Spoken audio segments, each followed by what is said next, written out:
Body language segment tonight. Earlier today, new Fox News analyst Sarah Palin, her 19-year-old daughter Bristol, who gave birth to a baby last year, and Oprah sat down to hash things out. Do you ever wish you could be with your friends at college? There are times, yeah.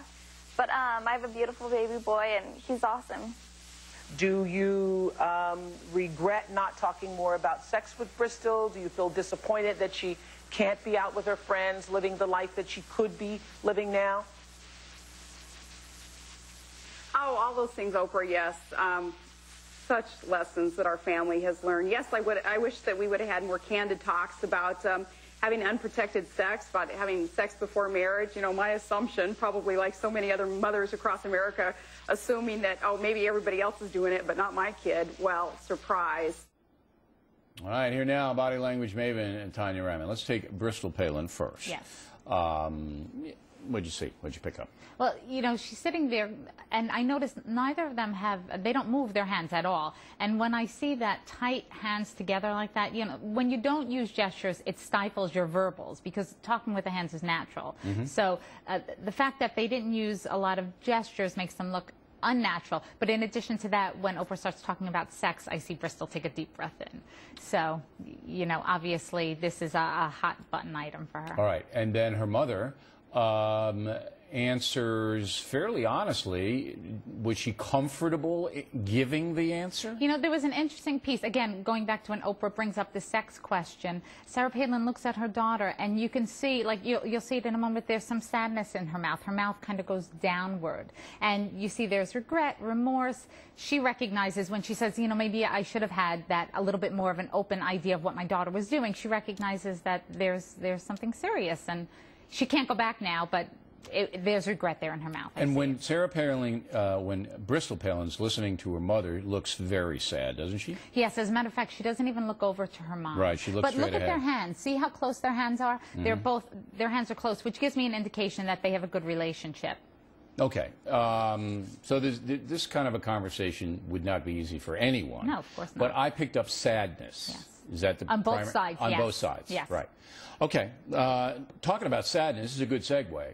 President Obama's had a tough week.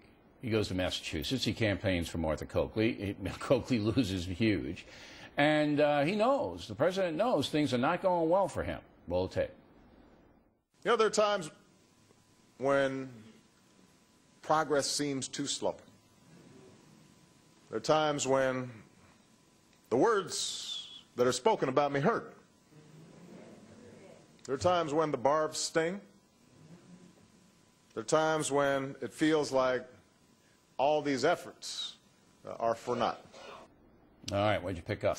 You know, sadness was definitely what we saw here. And the triangularis muscle around here goes down. It pulls down automatically when someone is sad, and you can see this. You see a little wrinkle right around the outer mouth area, and that's a big indication of sadness. Of course, this is how he normally does this. So the head is held high. He tries to keep that, that up position, but everything else is kind of falling down. His face just looks down, the entire face, from the eyes to the mouth. I've noticed a couple of things about Barack Obama when things aren't going well for him. In the past, he was more defiant. You know, that things aren't going well, but I'm going to tough it out, I'm going to fight it out, and they may not be going well, but it's not my fault they're not going well, it's somebody else's fault. Here, he's almost resigned.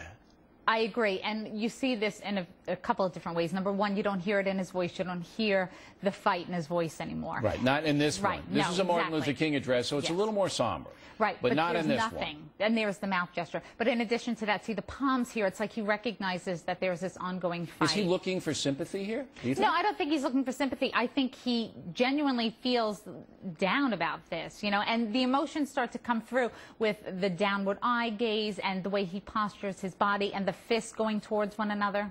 Those are all indications. All right, now somebody else who can't be too happy is Martha Coakley, who was defeated by Scott Brown in Massachusetts.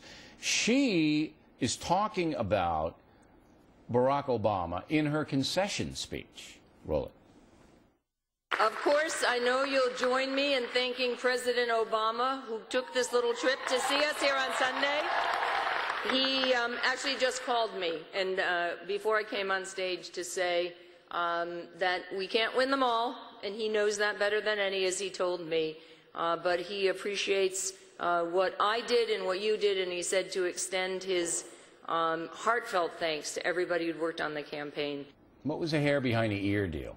You know, that we talked about this distraction thing. It kind of takes away from what you're discussing, so it doesn't feel as painful. It's like a psychological tactic so that you don't feel as pained while you're saying what you don't want to say. Is there anything else? We only have 20 seconds that you picked up from that? She said 6 times, which is a big lack of security. And I noticed her voice gets very meek at the end when she's talking about her conversation with Obama. What does that mean? Just that she's down and out. I mean, that was obvious, but Right. you see it now. Okay, but that probably would have been throughout the whole speech.